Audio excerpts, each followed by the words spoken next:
নমস্কার সকলকে, আমি শুভজিৎ। আপনারা দেখছেন শুভজিৎ রায় ব্লগস।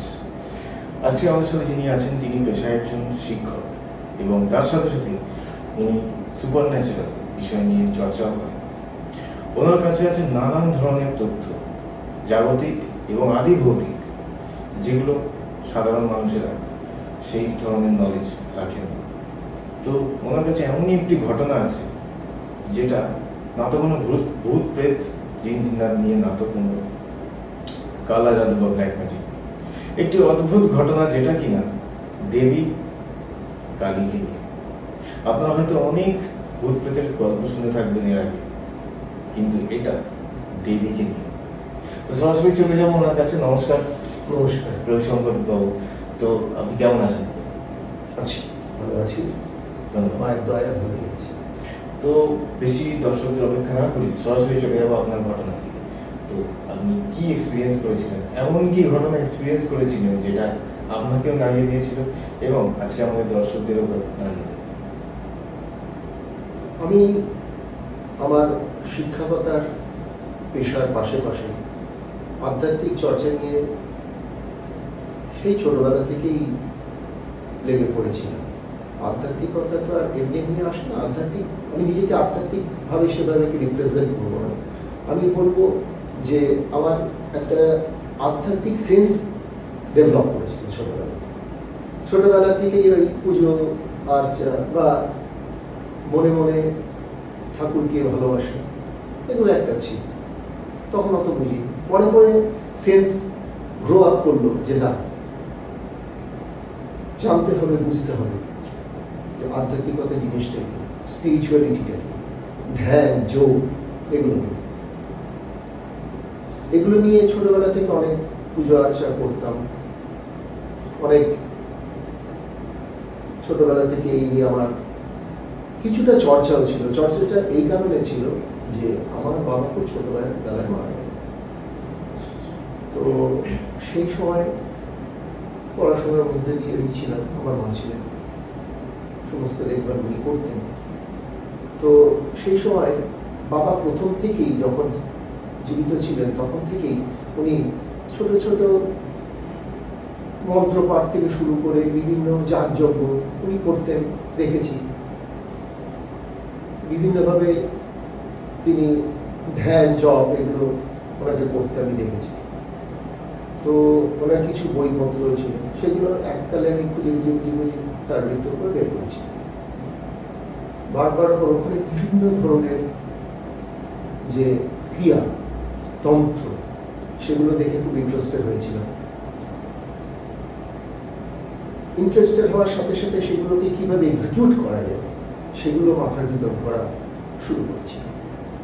তো সেগুলো নিয়ে একটা আলাদা একটা বিষয়, সেটা নিয়ে বলতে গেলে অনেক ব্যাপার চলে আসবে। যাই হোক, তো সেইভাবে দিন অতিক্রান্ত হতে হতে তারপর কর্মজীবনে ঢোকার পর, বিশেষ করে যখন 2010-এর পর থেকেই ধীরে ধীরে আমার একটা ডেভেলপমেন্ট শুরু হয়, অর্থাৎ ধ্যান চেতনা। আমি রাতে শুয়ে মনে করতাম যে যেন আমি আমার দেহ থেকে বেরিয়ে যাচ্ছি। আচ্ছা। এবং পুরো প্রাণ করে চেষ্টা করতাম দেহ থেকে বেরিয়ে নিজেকে আলাদা করতে। সেই সময় আমার কিছু দীক্ষা এবং শিক্ষা গুরু ছিল, তারা রীতিমতো আমার সাবধানকারী শোনাল, যেরকম চেষ্টা কখন করবো না, যদি আমরা এরকম চেষ্টা করলে কি হবে, এরকম যদি চেষ্টা করো, তোমার সেন্স, তোমার যে সূক্ষ্মতম বডি, ওটা অ্যাস্ট্রাল যে বডি, ওটা অ্যাস্ট্রাল ট্রাভেল করতে শুরু করবে এবং তোমার যে ছোট্ট সূক্ষ্ম জীবাত্মা, সে কিন্তু হাজার চেষ্টা করে আর ভেতরে ঢুকতে পারবে। যখন ভেতরে ঢুকতে না পারবে তখন তুমি কিন্তু বাইরেও রয়ে যাবে, আর তোমার দেহটা মৃত বলে ঘোষিত হবে, তুমি আর ফিরতেও পারবে না এবং তোমার মুক্তিও হবে না। ওই অ্যাস্ট্রাল প্ল্যানেটে যুগের পর যুগ ধরে একটু আটকাবো, যে অ্যাস্ট্রাল ট্রাভেল মানুষ করে বা আপনি এক্সপিরিয়েন্স করেছেন, তো এটা কি কোনো সময় সীমাবদ্ধতা থাকে যে এইটুকু টাইমের মধ্যে যদি সূক্ষ্ম শরীরটা বডিতে না ব্যাক করে, ফিরে না আসে, তো সেই মানুষটা মারা যাবে পুরো? এরকম কিছু ব্যাপার থাকে? সময়টা সম্পূর্ণভাবে নির্ভর করে একটা নেক্সাসের উপর, অর্থাৎ যোগসূত্র, একটা কানেকশন। সেই যখন কেউ যোগের মাধ্যমে নিজের সূক্ষ্ম দেহ নিয়ে বাইরে বেরোচ্ছে, বিচরণ করছে, তখন দেহের সাথে সূক্ষ্ম শরীরে একটা সূক্ষ্ম একটা সংযোগ থাকে, যাকে আমরা পাইপলাইন। ওই পাইপলাইন দিয়ে সে আবার পুনরায় ফিরে আসতে পারে। যদি পাইপলাইনটা কাট হয়ে যায়, সে কোনোদিনই আর পারে না। অথবা তার গুরু নিতান্ত যোগ বলে বা ক্রিয়া বলে যদি সে ফিরে আসতে পারে, সেই যোগসূত্র তৈরি হবে পাইপলাইনটা, তো সেই পাইপলাইনের মধ্যে সে আবার তার আত্মাটা দেহে প্রবেশ করবে। এছাড়া কিছুতেই সম্ভব নয়। একবার যদি অ্যাস্ট্রো প্ল্যানেটে সে হারিয়ে যায়, তাহলে অনেকটা মহাকাশে কোনো বস্তুকে নিক্ষেপ করার মতো হবে। সে কোনোদিনই এই সেই স্তর থেকে বেরিয়ে আসতে পারবে না। স্তরের বিভিন্ন বিভাগ আছে। হ্যাঁ, 5th স্টেজ আছে, 6th স্টেজ আছে, 7th স্টেজ আছে, 8th স্টেজ আছে, 12th স্টেজ আছে। সেই স্টেজগুলোতে তো আমরা পৌঁছাতে পারি না। আমরা সাধারণত মাল্টি ডাইমেনশনে ভেসে বেড়াই। তো সেইভাবে আমরা নিজেদের ওই জায়গাগুলোতে বিচরণ করতে করতে আমরা এক জায়গা থেকে আরেক জায়গায়, আরেক জায়গায় কখনো দেখবো প্রচুর পরিমাণে আলো, কখনো দেখবো প্রচুর লাইট, তারপর দেখা যাবে সম্পূর্ণ শূন্যতা। হতে পারে অন্য কোনো অশুভ শক্তির মাধ্যমে আমরা ক্যাপচার হয়ে যেতে পারি। ঠিক। আরেকটা কোয়েশ্চেন হচ্ছে, অ্যাস্ট্রাল ট্রাভেলে আমরা নিজেরা দেহ থেকে বেরোচ্ছি সূক্ষ্ম দেহের মাধ্যমে, তো এটা আত্মহরণের সাথে কিভাবে ডিফারেন্ট? আত্মহননটা সম্পূর্ণভাবে আলাদা। আত্মহনন মানে আমি সুইসাইড করলাম, জোর করে নিজের দেহ থেকে নিজের প্রাণটাকে বের করলাম, এবং সেক্ষেত্রে একটা পেইন এগুলো থাকে। যখন মারা যাচ্ছে, দেহ থেকে বেরিয়ে গেল আমার আত্মাটা, তখন কিন্তু আর নতুন করে কোনো ডিফারেন্সিয়েশন নেই। আমি যখন যোগ বলে বেরোচ্ছি তখনও যা, আর আমি যখন আত্মহননের মধ্য দিয়ে আমার আত্মাটাকে বের করছি, দুটোর মধ্যে পেন যে থাকছে, সেই পেনটা থাকছে। এখানে পেনটা নেই, নম্বর 1। নম্বর 2, সেখানে একটা রিগ্রেশন থাকে, এবং যে মনের যে মাধ্যমে যে দুঃখ কষ্ট যেগুলো রিগ্রেশনগুলো তৈরি হয়, সেগুলো পুরো আত্মাটাকে সূক্ষ্ম শরীরটাকে জড়িয়ে থাকে, এবং সেখান থেকে যে কোনো নেগেটিভ এনার্জির মাধ্যমে সে অ্যাট্রাক্ট করে নেগেটিভ এনার্জি তাকে তারপরে টানার 90 থেকে 99% পসিবিলিটি থাকে। তো যখন 2010-এর পর থেকে এগুলো একটু চর্চা করতে করতে হট করে আমি বইতে দেখলাম, আমার বাবার বই ছিল, আমি সেই বইয়ের নাম বলবো না এখানে, বইটার নাম বলাটা সঠিক হবে না, যোগী আচার্যের বই, এবং বাবার নিজের স্বহস্তে লিখিত অনেক মন্ত্রতন্ত্র হতে ছিল। তো তাতে বিভিন্ন ধরনের যোগ ক্রিয়া ছিল। তো সেই যোগ ক্রিয়াগুলো আমি করতে করতে করতে করতে ভেতরে একটা ডেভেলপ করেছিল যে যেটা চাই সেটা পাই, যেটা চাইবো সেটা হবে। ইচ্ছা শক্তি। এবং আমি খুব ভালো করে বুঝতে পেরেছিলাম যে আমি যদি এই বিষয়টাকে খুব বেশি করে ডেভেলপ করি, তাহলে এটা আগামী দিনে আমাকে এমন জায়গায় পৌঁছে দেবে যে অনেকটা বলা চলে, যেটা বড় বড় যোগীরা করে থাকেন, অ্যাচিভ করে থাকেন, সোহম ব্রহ্মাস্মি। অর্থাৎ আমি যা চাই প্রকৃতি আমাকে তাই দেবে, এবং তৎক্ষণাৎ দেবে। 100%, এতে কোনো জলবেশনা নেই, নির্ভেজাল সত্য। কিন্তু আমাদের সেই ডেডিকেশন, সেই সাধনা নেই। সাধনা নেই আমাদের। সাধনা বলতে কি? কৃচ্ছ্রতা, ডেডিকেশন, একাত্ম। আমি আমাদের পঞ্চেন্দ্রিয় দিয়ে যখন কোনো কিছুকে একটা ফোকাস করছি, যেমন অর্জুনকে বলা হয়েছে তুমি সামনের দিকে তাকিয়ে দেখো তো কি দেখছো। অর্জুন বলেছিল আমি শুধু চোখ দেখছি। সে বলেনি মাছের চোখ, বলেছিল চোখ দেখছি। আচ্ছা আচ্ছা আচ্ছা, ঠিক আছে, আমরা বলি মাছের চোখ, না, চোখ দেখছি। তারপর জিজ্ঞেস করলো কিছু, তখন সে মাছের মানে চোখ দেখছিস। তো ফোকাসটা এতটাই যদি Right. হয়, তাহলে সে খুব সহজেই অ্যাচিভ করতে পারে। কিন্তু আমরা তো আমাদের দৈনন্দিন জীবনে এতটাই ব্যস্ত থাকি, এতটাই নিজেকে বিভিন্ন আবরণে জড়িয়ে ফেলেছি যে আমরা সেইভাবে সেই লক্ষ্যতে পৌঁছতে পারি, সেই একাগ্রতাটা আমাদের নেই। তো যাই হোক, তো আমি আজকে যেটা বলবো যে এইভাবে ফিলিংসের মাধ্যমে আমি কিছু এক্সপেরিয়েন্স করছিলাম। সেই এক্সপেরিয়েন্সগুলো আমি আজও অবধি, আজকে 2026, আমি কিন্তু এরকম এক্সপেরিয়েন্সটাকে সেকেন্ড টাইম আর রিঅকারেন্স হয়। সেকেন্ড টাইম কিন্তু আর এরকম আমি এক্সপিরিয়েন্স নেই। তো এক্সপিরিয়েন্সের এছাড়া অন্যান্য আরও অনেক এক্সপিরিয়েন্স আছে, কিন্তু এক্সপিরিয়েন্সটা একটু হাটকে, একটু অন্য। তো ব্যাপারটা হচ্ছে তখন 2011 আমি তখন শিক্ষাগত করছি, শিক্ষক পেশাতে আমি রয়েছি। তো সেই সময় হলো কি, আমার এক দাদা, পরিচিত দাদা, এই জায়গার নাম বলছি, কোনো অসুবিধা নেই, অসুবিধা না থাকলে না, আমার কোনো অসুবিধা নেই। আমি ছোটবেলা থেকেই খড়দাতেই থাকি। তো ব্যারাকপুরে আমার এক পরিচিত দাদার সাথে ব্যারাকপুরে গেছি। সেই পরিচিত দাদা, উনি থাকেন আমার দমদম। তো তার সাথে আমি গেছিলাম ব্যারাকপুরে একজন তান্ত্রিকের কাছে। কেন? উনি আমাকে নিয়ে গেছিলেন যে চল একদিন যাওয়া। কি ব্যাপার বল? যে উনি ব্যবসা করতেন সেই সময়, ব্যবসায় ভালো হচ্ছে না, একটু লস যাচ্ছে। তো ব্যবসাটাকে এমনভাবে যদি একটু শ্রীবৃদ্ধি ঘটানো যায়, তাহলে যদি কিছু বেটার হয়। তো একটা ভালো তান্ত্রিকের খোঁজ পেয়েছি, উনি খুব মানে ভালো কাজকর্ম করেন, একদিন চল দেখে আসো। চলো, আমি তো খড়দা থাকি, ওখান থেকে ব্যারাকপুর কত ডিস্টেন্স। তৎকালীন সময়ে বেশিরভাগই সব সাইকেলে চলাফেরা করে, এবং আমি সাইকেল চালাতে খুব ভালোবাসি।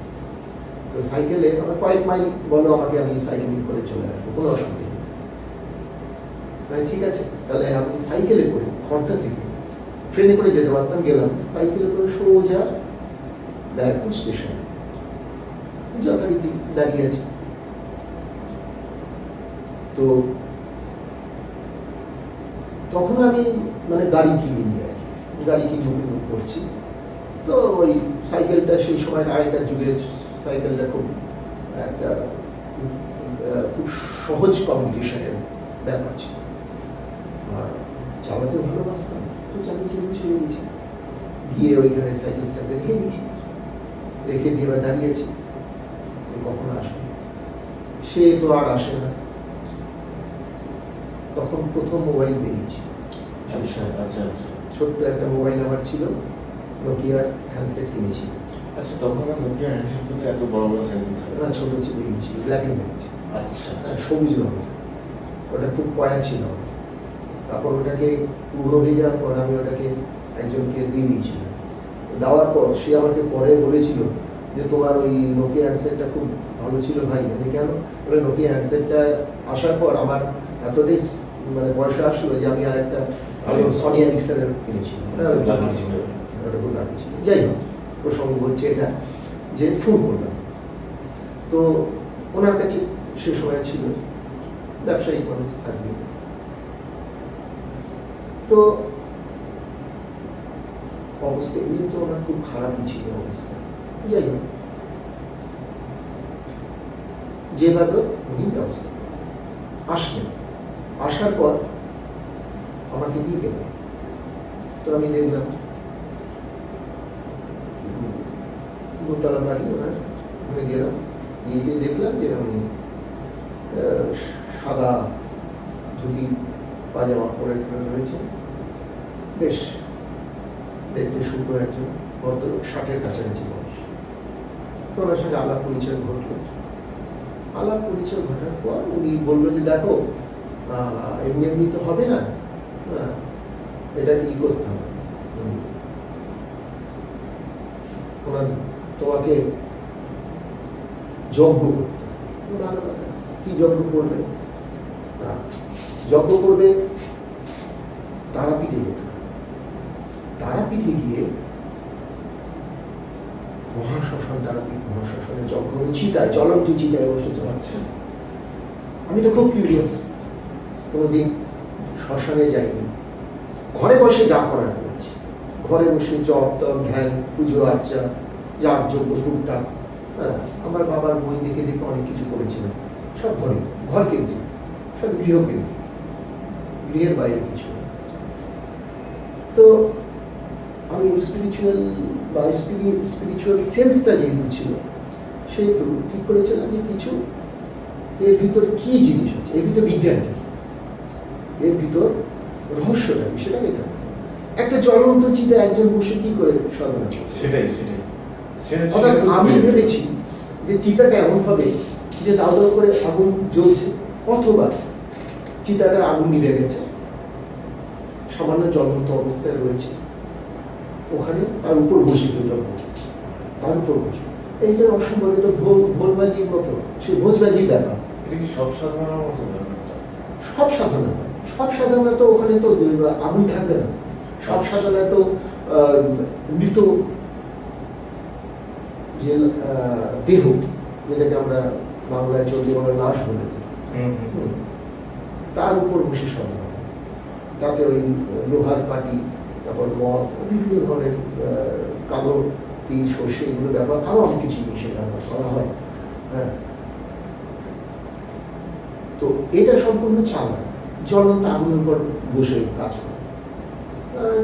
আমি তো প্রচুর পরিমাণে এক্সাইটেড হলাম, আমি তো খুব বিশাল এক্সাইটেড ব্যাপার, এরকম তো এই জিনিস তো ছাড়া যায় না, এর সঙ্গে তো যেতে হবে।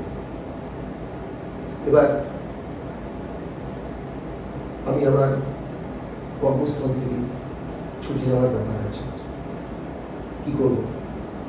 আমি বললাম দাদাকে, কি করি বলো? এক কাজ করো, ছুটি নেব, কদিনের নেব, 2 দিন। ঠিক আছে, 2 দিনের, শনি রবি সোমবারটা ম্যানেজ করে চল, শনিবার দিন সব থেকে ভালো হবে, শনিবার দিন যাওয়া হবে। উনি বললেন না, শুক্রবার শনিবারটা রোববার ফিরে আসবে, ভেরি গুড। তো সেভাবে আমি অ্যারেঞ্জ করলাম, প্রায় 12-15 দিন পর, 2 সপ্তাহ পর ডেটটা রাখা হলো। তো আমার ছুটি পেতে কোনো অসুবিধা নেই, যথারীতি খুব এক্সাইটেড।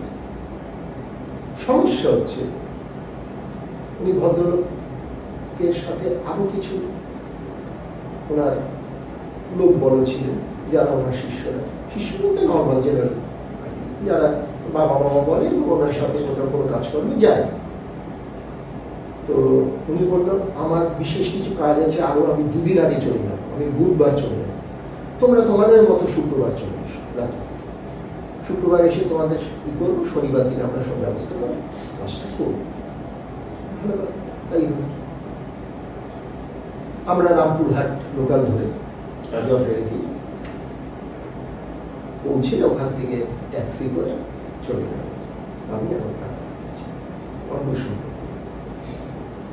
তো গিয়ে হোটেলে উঠলাম, ওনার সঙ্গে কোন হোটেলে আছে যথারীতি ফোনে যোগাযোগ করে সেই হোটেলে গিয়ে উপস্থিত হলাম। তো দেখলাম যে একটা নর্মাল হোটেলে উনি রয়েছে, দোতলায় রয়েছে। আমাদের সঙ্গে কে ছিল? আমাদের সঙ্গে আমি, আমার দাদা, আর ওদের তান্ত্রিক মহাশয়, উনি, ওনার আরো 3 জন চালাচাল। ছোট্ট একটা ঘর উনি ভাড়া নিয়েছেন, আরো হয়তো ওনার কোনো ক্লায়েন্টের কাজ করবেন বা করেছেন। তো ওই ঘরে আমরা একটা রাত থাকি, ওই ছোট্ট ঘরে কতগুলো লোক থাকা খুবই মুশকিল। আমি বললাম চলো আর একটা রুম নিই। তো উনি আমাদের জোরদার বাধা দিলেন, কোনো দরকার নেই, কষ্ট করতে এসেছো, এটা একটা সাধনা, পিচ্ছতা করো। আচ্ছা, ভালো কথা। তো দেখি রুমে অনেক মদের বোতল। আমি ওনাকে জিজ্ঞেস করলাম, এত মদের বোতল? বলে এগুলো আমাদের লাগবে। আচ্ছা, আপনি পুজো করতে করতে মদ খাবেন? বলে হ্যাঁ আমরা পুজো করতে করতে মদ খাই তো। বলে এটা কি? বলে আমরা তান্ত্রিক যখন করি তন্ত্রক্রিয়া এটা হয়েছে না, হয়ে থাকে, এটা কোনো ব্যাপার নয়। হ্যাঁ তুমি আরো কিছু মনে করো না। আমি যেহেতু খাই না তো, এবং এর গন্ধ আমার মোটেই ভালো লাগে না, অ্যালকোহলের গন্ধটা, তো আমি সেই সময় একদম মানে টলারেট করতে পারি বলছি না এইখানে থাকার সময় জোরজার করে পাশের রুমটা ভাড়া নিয়ে আমরা পাশের রুমটা থাকলাম, ডবল নিল ভাড়া। কিছু করার নেই, রাত্রিবেলা যে দিন থাকবো, রোববার দিন সকালে আমরা মানে দুপুরে 10টা-11টার পর আমরা প্রস্থান করে দেবো। সেই হিসাবে অনেক বেশি চার্জ দিলেন সেই সময়, তৎকালীন সময় কত চার্জ দিয়েছিল জানি না, এইটুকুনি মনে আছে, বেশ ভালো পয়সা দিচ্ছিল। তো যথারীতি থাকলাম, কিছু করার নেই, থাকতেই হবে। তো তান্ত্রিক মহাশয় উনি সেদিন আমাদের নিয়ে বললো চল তাহলে মায়ের আগে দর্শন করে আসি। চলো মায়ের দর্শন আমরা গেলাম, পুজো দিলাম বিকেলের দিকে। পুজো বলতে কি আর কি ওই দূর থেকে আর কি দর্শন করা, ডালি নিয়ে দূর থেকেই ধরে নমস্কার করা মাকে। হ্যাঁ, কারণ সকালে স্নান করে না করে সঠিকভাবে পুজো দেওয়া যায়, ওইভাবে পুজোটা হয় না। উনি বললেন আমি তো আছি, অসুবিধা নেই, চলো। উনি গেলেন পাণ্ডবদের সাথে করলেন, আমরা মন্দিরের ভেতর ঢুকলাম, বাইরে নিচে দাঁড়িয়েছিলাম। আমরা ভেতরে গিয়ে পুজোটা দিয়ে আমাদের ডালি থাকে ওই দিন আমরা ওখান থেকে প্রণাম টনাম করে, কারণ শুদ্ধ বর্ষ ছাড়া তো যাওয়া যাবে না, যেহেতু উনি ওনার প্রভাব খাটিয়ে সঙ্গে দিয়ে ঢুকেছিলেন সেই সময়। আমরা ফিরে এলাম, বললো চলো শ্মশানে দেখি, তোমাদের একটু দেখিয়ে নি কোথায় কি করবো। চলো, ওই প্রথম শ্মশানে যাচ্ছি। তার আগে কোনোদিন তারাপীঠে এর আগে তার আগেও গেছিলাম, প্রায় 2002-03 ওই সময় গেছি। তারপর সেই 10 সেই 2-3 গেছিলাম, তখন গেছি সবার সাথে একসাথে, পাড়ার সবাই মিলে যেমন যায় ওরকম করে গেছিলাম, বন্ধু বান্ধব সহ পাড়ার দাদা কাকাদের সাথে। হ্যাঁ, হই হই করতে করতে গেছি, হই হই করতে করতে এসেছি, ঠাকুরের পুজো দিয়েছি। কোনো শ্মশানের দিকে পাওয়া না, কারণ ইচ্ছা ছিল। কারণ স্পিরিচুয়ালিটিতে শ্মশান কেন্দ্রিকতাটা আমার কোনোদিনই ভালো লাগেনি, বা আমার আমি ভালো মতো দিতে পারি। যাই হোক, এক একজন এক এক রকম ব্যাপার। বাম্মাদিরা তো শ্মশান ছাড়া কথাই বলবে না। আচ্ছা, কিন্তু এক্ষেত্রে ডালার জন্য এবং ওই মানে চিতার উপর বসে দাদার কাজ ক্রিয়া করবে, এইটা দেখার লোক কিন্তু আমি সামনে তো গেছি। ইতিমধ্যে সে সময় আমি যথেষ্ট ধ্যান জপ এগুলো করতাম, ওগুলো তো চলছে, ওগুলো চলতই। তো যথারীতি গেলাম শ্মশানে। শ্মশানে যাওয়ার পর ফার্স্ট দেখি সেই শ্মশানের বড় গেট ওখানে। তারপর গেটটা সে সময় আমার যতদূর মনে আছে, গেটের যে আগলটা ফাটকটা ওটা কঞ্চি বাঁশ দিয়ে করা ছিল। সেই কঞ্চি বাঁশ দিয়ে বড় একটা ফাটক দাঁড়ানোর মতো, ওটা দিয়ে দেখি সমস্ত, যেহেতু আমরা বিকেল বিকেল গেছিলাম তখন অন্ধকার নামেনি, সমস্ত আগুন জ্বালিয়ে সাধুরা বাঁ দিকে বসে আছে। অনেকেই, সমস্ত বলতে প্রায় 5-6 জন। আচ্ছা, এদিকে চতুর্দিকে গাছ, সারি সারি গাছ। আমি বলছি সারি সারি গাছ এখানে, আগে তো সেইভাবে আমার বাবার মৃত্যুর পর ওই যে একটা দুঃখ বেদনা, তাতে কোনোদিন আমি শ্মশানমুখী হই। তো আমার ভিজুয়ালাইজেশন ছিল সেই সময় যে শ্মশান বলতে হবে অনেকটা বিস্তর ফাঁকা জায়গা, যেখানে পোড়ানোর কোনো ব্যবস্থা। এখানে তো চতুর্দিকে গাছ ভর্তি, হ্যাঁ, বালি বালি বেশি ছিল, প্রচুর গাছ, প্রচুর গাছ, আর মাটি বেশিরভাগই বালি বালি টাইপের মাটি। হ্যাঁ, সেই মনে হচ্ছে সেই ডোন্ট মাইন্ড, সেই মনে হচ্ছে যেন বৃন্দাবনের ইসের উপর দিয়ে, মাটির উপর দিয়ে যাচ্ছে, ওরকম মানে বালি বালি টাইপের মাটি।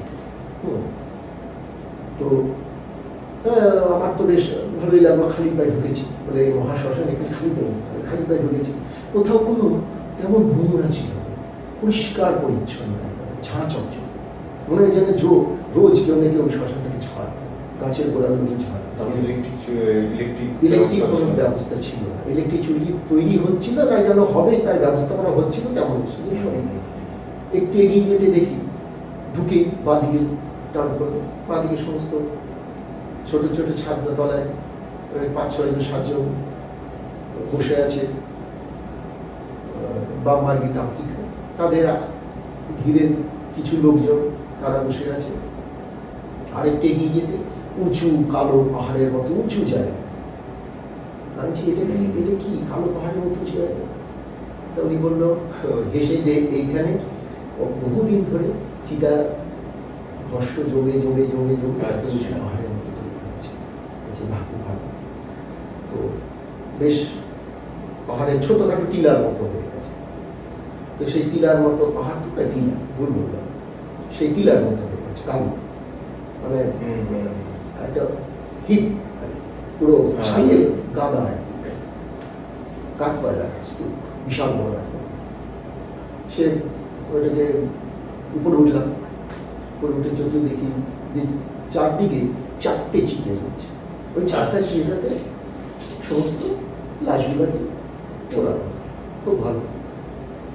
তো আমি যেতেই দেখলাম যে বাঁ দিকে 2টো চিতা, 2টো চিতাতেই জ্বলছে। ডান দিকে একটু দূরে একটা চিতা, আর একদম সামনে, না একটু ভুল বললাম, সামনে একটা চিতা, সেটা জাস্ট কেউ পুড়িয়ে চলে গেছে। তো ওইটা মানে নিবনিব অবস্থায় আছে।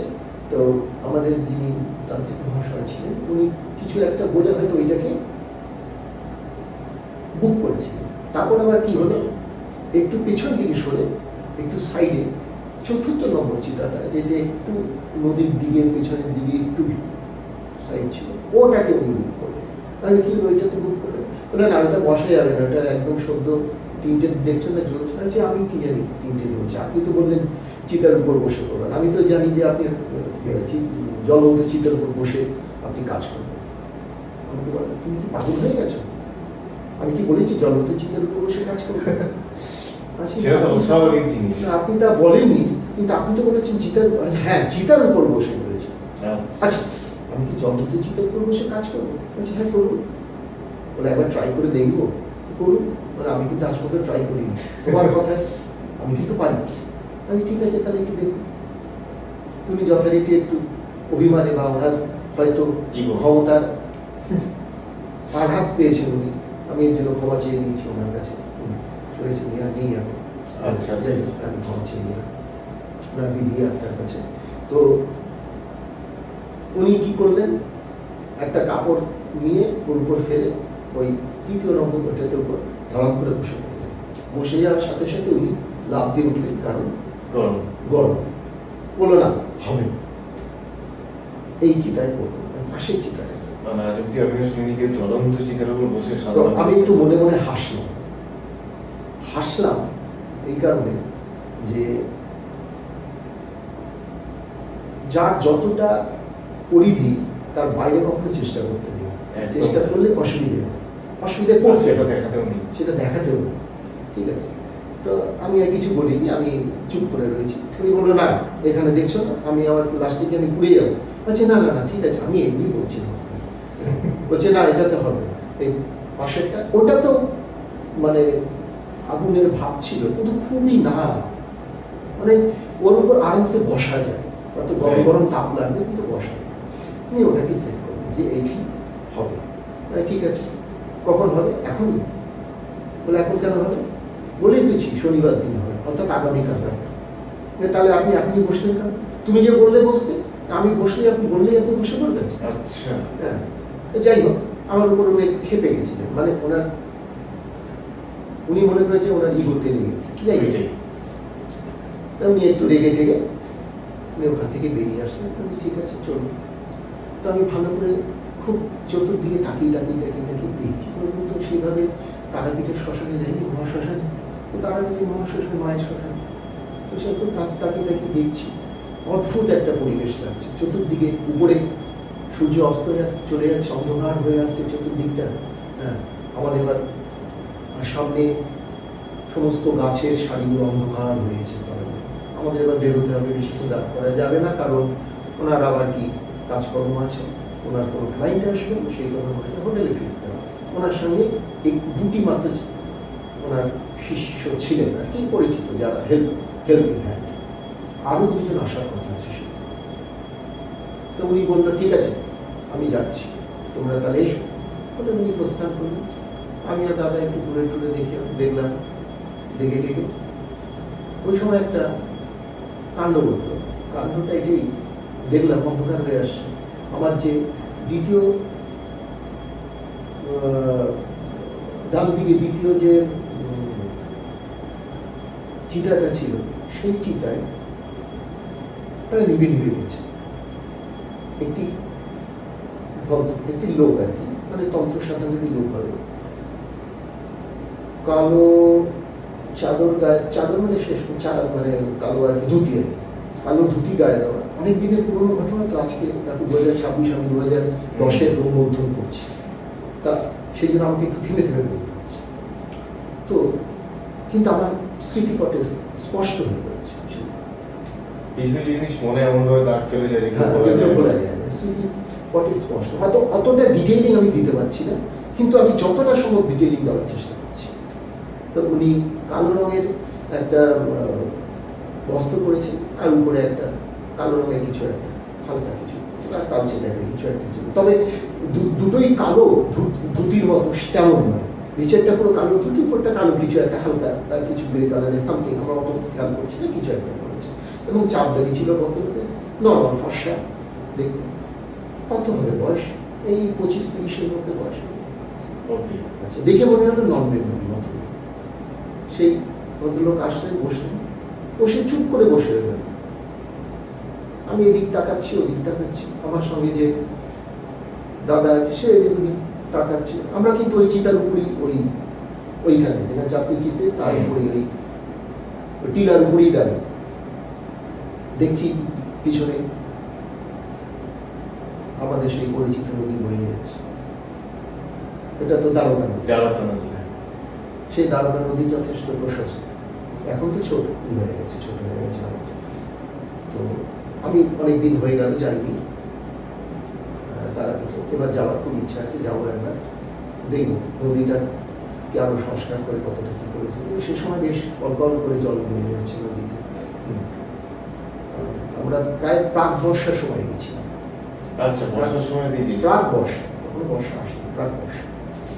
তো মাঝে মাঝে একটু হালকা হালকা মেঘ, পুষ্প বৃষ্টির মতো হালকা ছিটেফোঁটা বৃষ্টি দিয়ে চলে যাচ্ছে। দাদাকে বলছি যে দাদা এবার তাহলে চলা যাক, কারণ যদি বৃষ্টি বৃষ্টি আসে ছাতা পাতা নিবি, ও ভিজে যাবে। আবার আগামীকাল সারা রাত যোগ্য হবে, সেখানেও আমাকে ছাতা নিয়ে যেতে, আমাদের কিন্তু আসতে হবে। আমরা কিন্তু ছাতা নিয়ে কলকাতা থেকে আসি, আমাদের একটা যে কোনো একটা ছাতা আইদার ম্যানেজ করতে হবে আর কিনে নিতে হবে, এছাড়া কোনো নয়। কারণ বর্ষা, প্রাক বর্ষা কখন ঝমঝমে বৃষ্টি আসে কোনো ঠিক নেই। আর যদি বৃষ্টি আসে তাহলে চিতা পিতা যাবে নিভে, তাহলে কাজ হবে কি করে? হাজার একটা চিন্তা মাথায় ঘুরে বেড়াচ্ছে। তো এইসব চিন্তা করছি, দু একটা নিজেদের মধ্যে কথা বলছি, একটু নদীর গা ঘেঁষে টিলাটার উপরেই একটু নদীর সাইডের দিকে আমরা দাঁড়িয়েছিলাম। এবার বেরো বলে এগোতে গেছি, দেখলাম ভদ্রলোক তৃতীয় চিতা বসেছিল, মিনিট 7-এর মতো, 5-7-এর মতো বসেছে, উঠে চলে গেল। একটা মাইন্ড লক্ষ্য করার ব্যাপার আছে, যে ভদ্রলোক কিন্তু একাই এসেছিল, সঙ্গে কেউ আসেনি এবং কোনো কিছু নিয়ে আসেনি, আমি তার সাথে কিছু দেখি, খালি হাতে এসে 5 মিনিট বসলো, কি ফিস করলো, মানে বসে আমি জানি না, আমরা তো ওদিকে দেখছি, আমি 2 মিনিট দেখে আবার ওদিকে চলে গেছি, উনি বেরিয়ে চলে গেল। আমরা যখন যাচ্ছি ঠিক 3-4 পা এগিয়ে, 5-6 পা এগিয়ে সেই চিতাটা, থার্ড চিতাটা, সেখানে গিয়ে দেখি একটা গনগনে আগুন জ্বলছে। অবাক হয়ে গেল, কি ব্যাপার? একটু আগে, অর্থাৎ মিনিট 10 আগে যে চিতাটা নিভু নিভু অবস্থা, কাঠকলা জ্বালিয়ে গেছে, আর ধোঁয়াও বেরোচ্ছে না, ওটা মনে হচ্ছে যেন কেউ ফার্নেসের মতো জ্বলছে। আচ্ছা, ওটা ফার্নেসের মতো জ্বলছে, অর্থাৎ আগুনের কোনো শিখা নেই, লাল টকটকে হয়ে গেছে। ঠিক আছে, মনে হচ্ছে লোহা গলিয়ে কেউ যেন, হ্যাঁ একদম ওই রকম দেখতে লাগে। লোহা গলিয়ে কেউ যেন ওই চিতাটার ভিতর ফেলে দিয়েছে। আমি একটু অবাক হলাম। অবাক হওয়ার পর আমার সেন্স একটু কাজ করলো। আমি মনে মনে একটু ধ্যান করলাম ওখানে দাঁড়িয়ে। ধ্যান বলতে একটু নিজেকে একটু স্পিরিচুয়াল সেন্সে নিয়ে আসলাম। আমার মনে হলো কিছু একটা এখানে খারাপ কাজ হচ্ছে। আশপাশে কিছুটা অন্যরকম পরিস্থিতি, একটা আলাদা হাওয়ার আবরণ আমি অনুভব করলাম। দাদার হাতটা ধরলাম, চল এখানে বেশিক্ষণ থাকা যাবে না, অন্ধকার হয়ে এসছে। যেহেতু অন্ধকার হয়ে সূর্য পড়ে গেছে, প্রায় অন্ধকার হয়ে এসছে, নিচেরটা একদম অন্ধকার। ওদিকে সামনের দিকে কিছুটা দূরে আগুন টাগুন নিয়ে ওরা ধুনিরা নিয়ে বসে আছে, সেই আলোতে আলোকিত, সেইভাবে অত লাইটও ছিল না। ওরা কিন্তু চলে আসে, এসে কিছু খাবার টাবার খেয়ে হোটেলে ফিরে বললাম গিয়ে আমাদের তন্ত্র মহাশয় যে দেখুন, আমি আঙ্কেল বলতাম, আঙ্কেল কেন অত মহাশয়, আঙ্কেল একটা জিনিস দেখলাম আজকে। কি দেখলে? আমাকে উনি ভাই কি দেখলে ভাই? আচ্ছা আঙ্কেল দেখলাম যে এই ব্যাপার গঙ্গনে আগুন পুরো বৃত্তান্ত করলো। তোমরা আমার দাঁড়িয়ে ছিল কেন? এমনি দাঁড়িয়ে ছিল, একটু কি বলবো, আপনি তো চলে আসলেন, তো একটু কদিন তো শ্মশান টশান দেখিনি, ওই উঁচু জায়গায় টিলার উপর দাঁড়িয়ে বেশ চতুর্দিকে তাকিয়ে তাকিয়ে দেখতে, আবার তারকা নদীর বেশ জল বয়ে যাওয়া বেশ ভালো লাগছিল প্রাকৃতিক, সেই জন্য একটু দাঁড়িয়েছিল, তাও না 10 মিনিট দাঁড়িয়েছি। ওখানে খুব খারাপ কাজ করেছে, চালনা দিয়েছে, বলে জাগিয়েছে। আচ্ছা, বলে ওটাকে জাগিয়েছে চিতাটা, যাকে ওখানে বশীভূত করা হলো, ঠিক আছে, সেই আত্মাটাকে ওখানে জাগিয়েছে। এবং জাগিয়েছে তার মানে ভেবে না আজকে রাতে কারোর মৃত্যু অবশ্যম্ভাবী।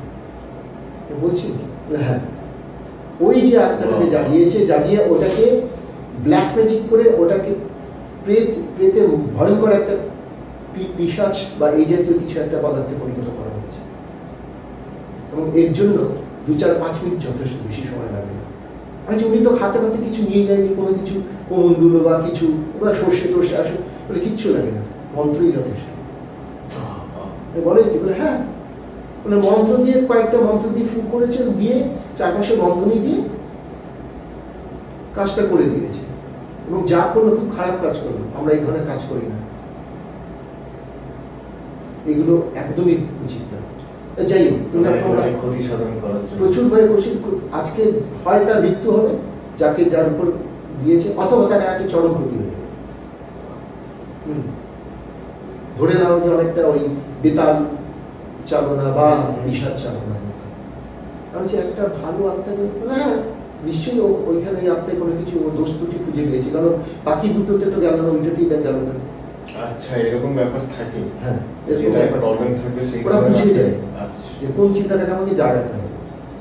মজার ব্যাপার, সব কথা চিন্তাই সেই সময় জ্বলে গেছিল, নতুন আর কোনো লাশ আসে। ওই দোষ ত্রুটি খুঁজে পেয়েছে বলেই ওই তান্ত্রিক লোকটি ওই 3য় নম্বর আচ্ছা আচ্ছা আচ্ছা ওখানে গিয়ে উপস্থিত হয়েছে। তো যাই হোক, আরেকটা ব্যাপার হচ্ছে, দেখো ওখানে কিন্তু পরপর পরপর যে জ্বলছিল, ওখানে কিন্তু পরপর এমন হচ্ছে না যে একটি লাশ আসছে জ্বলছে, আবার তারপর আরেকজন লাইন দিয়ে আসছে, আবার তারপর আরেকজন লাইন দিয়ে আসছে, এরকম কিন্তু নয়। হ্যাঁ, সেই সময় আমরা যখন গেছিলাম তখন দেখি মোটামুটি 3টে চিতাই অকুপাইড, 3টে চিতাই অকুপাইড। একটা চিতা অকুপাইড ছিল না, যেটা উনি আমাদের দেখালেন যে এটাতে বসবো, আর পরের দিন শনিবার 3টে চিতাই অকুপাইড ছিল। এবং অকুপাইড বলতে কি, তা সেগুলো অলরেডি জ্বলা হয়ে গেছে এবং ধুয়ো উঠছে, হ্যাঁ, সেগুলো নিবু নিবু প্রায়, তার মানে বেশ কয়েক ঘন্টা আগেই ওটাতে জল টল দিয়ে শান্ত করে দিয়ে চলে গেছিল। কিন্তু তবুও তারপরে তো হালকা হালকা ধুয়ো টুয়ো বেরোতে সেরকম। তার মধ্যে ওই 3য় নম্বর চিতাটা ওইভাবেও কাজ হয়েছে, তার ফলে ওরকম আগুনের মতো টকটক করে জ্বলছিল। যাই হোক, আমরা ফিরে এসে আমরা সেদিন আর কোনো কিছু, ওই আশ্চর্য ব্যাপারটি দেখার পর আমি নিজেও একটু অবাক হয়ে গেছিলাম তারপর আমি ওটা নিয়ে আর মানে বিভৎস। হ্যাঁ, তারপর ওটা নিয়ে আমি আর অত করিনি। কিন্তু আমি প্রমাণ পেলাম একটা জিনিসে, যে মন্ত্র শক্তির কতটা তেজ আছে। যে চিতাটা সম্পূর্ণভাবে নিভু অবস্থায় ছিল, কারণ যারা গেছে তারা তো রীতিমতো জল টল ঢেলে নিভিয়ে দিয়ে চলে গেছে, তাও কয়েক ঘন্টা ধুয়ো বেরোচ্ছে না, জাস্ট হালকা হালকা একটা গরম গরম ভাব আর কি, পাশ দিয়ে গেলে একটা হালকা গরম ভাব, হালকা একটা সুতোর মতো ধুয়ো মানে বেরোচ্ছে। হ্যাঁ, উপরটা পুরো কালছে, প্রায় কম বেশি সবকটা বাকি তিনটে চিতারি, তার মধ্যে ওই তৃতীয় নম্বর চিতা ওরকম গনগনে আগুন লাল টকটকে হয়ে গেল। যাই হোক, এটা একটা বিষয় ছিল। তো আমরা কোনোভাবে ওই সেদিন রাতটা অতিবাহিত করলাম। এটা তো সারা রাত এটা নিয়ে আমার মাথায় ভেবেছে, আমি আমার মাথায় এটা আমি যথেষ্ট স্ট্রাইক করেছি। যাই হোক, হতেই পারে, কারণ আমি অত আশ্চর্য হইনি, কারণ আমি তো জানতাম, আমি তো এই জিনিস বই পড়েছি, তারপর নিজেকে আমি বিভিন্ন তৎকালীন সময় তো পডকাস্ট ছিল না, কিন্তু বিভিন্ন মহাত্মার বইগুলো পড়তাম। ঠিক আছে, সেখানে বামমার্গী কিছু বই হয়েছিল, সেগুলো পড়েছিলাম। ঠিক আছে, তন্ত্র সাধনা কি, কিভাবে তন্ত্র সাধনা মধ্যে কিভাবে হয় না হয়, এগুলো পড়েছি। এগুলো পড়তাম ইন্টারেস্ট লাগে, গল্পের মতো পড়তাম, জাস্ট একটা গল্পের বই যেরকম পড়ে গল্পের মতো পড়তাম, কিন্তু সেটাকে এক্সিকিউট করতে হবে সেরকম কোনো ভাবনা আমার কাছে ছিল না। পরের দিন উনি সকালবেলা আমরা গিয়ে মায়ের পুজো আর্চা দিলাম, দিয়ে ঠিয়ে সেদিন আর সকালে আমরা যাইনি, আমরা একদম রাতের দিকে গেলাম। রাত বলতে তখন সূর্য অস্ত হয়ে গেছে, যেহেতু আগে দেখে এসেছি কোনটা কি করবো। উনি আগের থেকে লোকজন ঠিক করে রেখেছে, আমি জানি না, শ্মশানে হয়তো যারা শ্মশান পাহারাদার বা যারা থাকে তাদের সঙ্গে কথাবার্তা বলে রীতিমতো মোটা পয়সা টয়সা দিয়ে চিতা এরকম বুক করা যায়। তখন আমি বুঝলাম ব্যাপারটা, যেভাবে চিতা বুক করা যেতে পারে। তো এইভাবে উনি চিতাকে ওই চিতাকে বুক করলেন। অনেকেও মারা যাচ্ছে, তার আত্মীয় স্বজন তাকে পুড়িয়ে দিয়ে চলে যাচ্ছে, সেই চিতাটাকে ইউজ করছে অন্য কেউ। সেই চিতাটাকে আবার অন্য কোনো লাশ আসলে সে করবে। কিন্তু তুমি যদি চিতাটা বুক করো রাতের জন্য, যে ওখানে কোনো তন্ত্রক্রিয়া করবে কিছু, সেটা করতেই পারো। সেটা ওইটার একটা স্পেশাল মনে হয় ছাড় আছে। এখন আছে কিনা জানি না, তৎকালীন সময় তখন ছিল। এখন আমি কিছুই বলতে পারছি না, কারণ এখন বহুদিন হয়ে গেল, আমি যাই না। আমি গেলেও মায়ের মন্দিরে পুজো করে দিয়ে চলে আসি, তাও কয়েক বছর হয়ে গেছে। আমি প্রায় বিগত 6-7 বছর তো হয়ে গেছে আমি যাইনি ওখানে। ঠিক আছে, মা তারার কাছে যাবো, ইচ্ছে আছে যাওয়ার। যাই হোক, তো ওই ওরকম বুক টুক করে আর কি, হ্যাঁ, করে তন্ত্রক্রিয়া করে থাকে, না হলে করবে কি করে যদি বুকিং না করে। বুক করার অর্থ হলো ওই চিতাটা টেম্পোরারি পার্মানেন্ট হয়ে গেল ওই তোমার রাতের জন্য।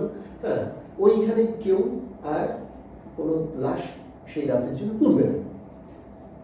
আচ্ছা আচ্ছা আচ্ছা, সেই রাতের জন্য তোমার কোনো লাশই পুড়বে না, তার জন্য যথেষ্ট মোটা টাকা দিতে হবে। অবশ্যই।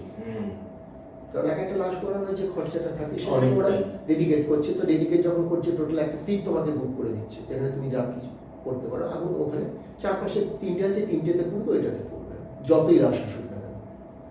ঠিক আছে, যতই লাশ আসুক না কেন, লাইন দিয়ে দাঁড়িয়ে থাকবে তবুও, কিন্তু তোমার ওইটা বুক করে থাকবে, এরকম ব্যাপার ছিল। আমাকে উনি সেরকমই করেছিলেন, রিজার্ভেশন ফ্যাসিলিটি করেছে। তো যাই হোক, আমরা রাতের দিয়ে গেলাম। তো উনি অদ্ভুতভাবে কিছু করলেন। হ্যাঁ, আমি আজ পর্যন্ত মাথায় ঢোকে না। আমি তো যেহেতু বামপন্থী মার্গে কোনোদিনই আমি ব্যাপারগুলোকে পড়েছি, দেখেছি, কিন্তু কোনোদিন এক্সপিরিয়েন্স করিনি। আমি জানি না উনি এইভাবে হয় কিনা, আমার জানা নেই। হ্যাঁ, তবে দক্ষিণপন্থীদের বলে অনেক কিছুই আমি রিভিল করতে পারি, কিন্তু বামপন্থী নিয়ে আমার কিউরিসিটিটা তেমন ছিল না, সেই জন্য অতটা আমার রিসার্চ ওয়ার্কটাও ততটা বেশি নয়। উনি দেখেছিলেন যে মাংসের ব্যবস্থা করেছিলেন।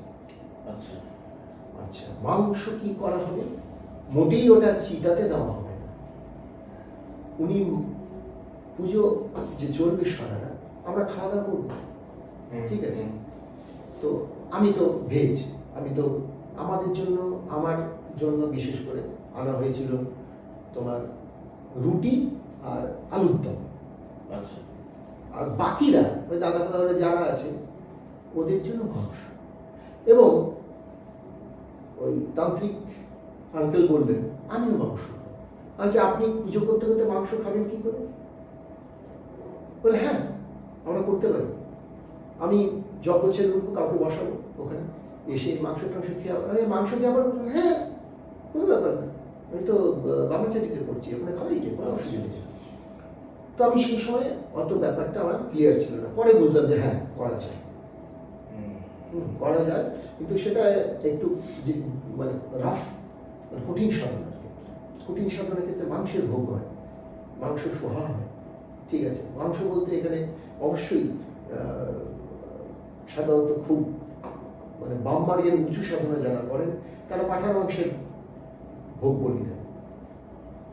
নিম্ন সাধনা করেন তারা ওই মুরগি টুরগি পায়রা টায়রা এগুলো দেন, দিয়ে থাকে। পরে আমি পায়রা বলি, ঠিক আছে, আমার পরে জেনেছি। আমি আমার তেমন রুচিও নেই, আমার জানার সেরকম ইচ্ছা ছিল না। আমি মনে করি ধ্যান এবং যোগের মাধ্যমে যতটা এগোনো যায় বাম মার্গে, হ্যাঁ, ততটা এগোনো যাবে আরো দ্রুত। আচ্ছা, অর্থাৎ শর্টকাট ওয়েটা তাড়াতাড়ি হবে, এটাতে একটু দেরি হবে, কিন্তু শর্টকাটে বিপদ আছে আর সোজা পথে কোনো বিপদ নেই।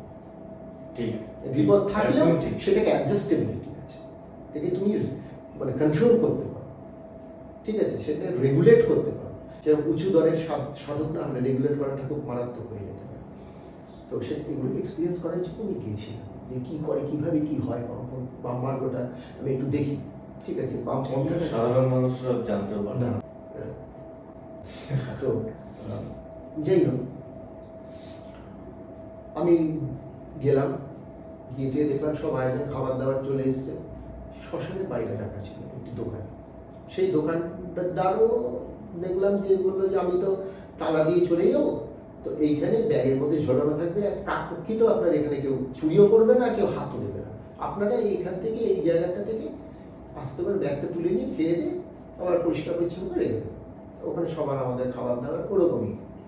ও তো 10টার মধ্যে দোকান ছিল, চায় ফায় দোকান ছিল, তো ঝাঁপ ফেলে বেরিয়ে গেছে। তো যাই হোক, তাকেও পয়সা দিতে হয়েছে, সবই ব্যবস্থাপনা করতে হয় ওনার। যাই হোক, আমরা গেলাম, গিয়েছি, তো তখন 7টার মতো বাজে, অন্ধকার হয়ে এসছে, আমরা গিয়ে উপরে ঘুরছি। আর আমি গিয়ে কি করলাম, ওই যে 4 নম্বর যে চিতাটা আছে, চিতাটার সামনে অনেকটা প্রশস্ত জায়গার পরই ওটা এরকম ঢালু হয়ে গেছে, ঢালু হয়ে নিচে, মানে পাহাড়ের মধ্যে এরকম মানে ঢালু হয়ে গেছে, ঠিক আছে। এদিকে 1 2, তার পাশে এদিকে 3, চতুর্থটা একটু সরে ওপাশে, এবং ওটা এরকম ফ্ল্যাট হয়ে একটা চলে গেছে রিভারের দিকে, নদীর দিকে, আর একটা ঢালু হয়ে শ্মশানের মধ্যে নিচে চলে গেছে।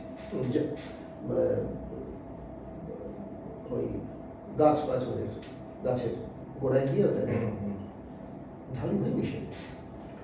তো আমরা ওইখানটায় 4 নম্বরে গিয়ে বসেছি। গিয়ে আমি কি করেছি, একদম সামনে গিয়ে বসেছি, অর্থাৎ যেখানে চিতাটা, ঠিক এই চিতাটা, ঠিক চিতার 5-6 হাত দূরে গিয়ে, বা 6-7 হাত দূরে গিয়ে, এরকম 5 থেকে 7 হাত দূরে গিয়ে আমি ওখানে বসেছি। আমি যখন এইভাবে করে হেলান দিয়ে বসে আছি, উনি সমস্ত জিনিসপত্র গোছাচ্ছে, বলে আবার শুরু করবো। আমার উপর গেল প্রচন্ডভাবে খেয়ে, তুমি কেন ওখানে বসেছো?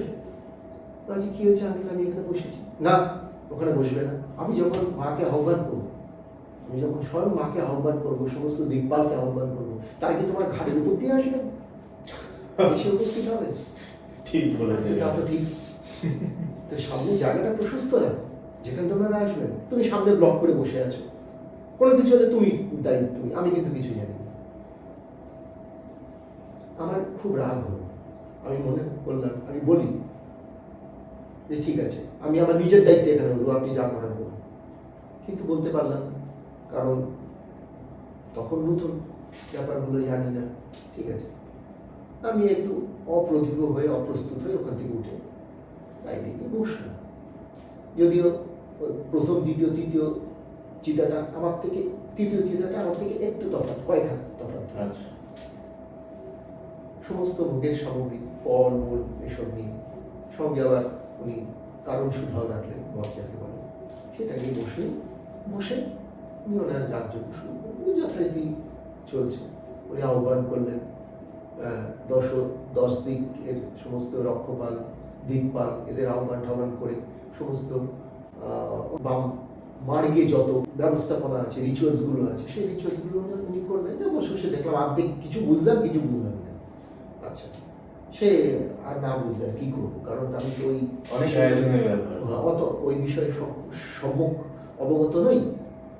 তো যাই হোক, ভালোই লাগলো, দেখছি বেশ ভালোই লাগছে। সেই সিনেমায় যেমন আগেকার দিনে সিনেমায় দেখতাম সব করতো, আগে তো সিনেমার মতো ওই জিনিসটা তো চোখে ভাসছে যে ওরকম কিছু একটা হবে দেখবো।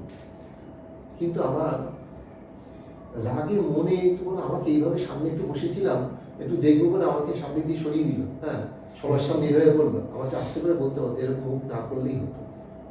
আমি মনে মনে বললাম যে আমার ভিতর যদি সামান্যতম এতটুকু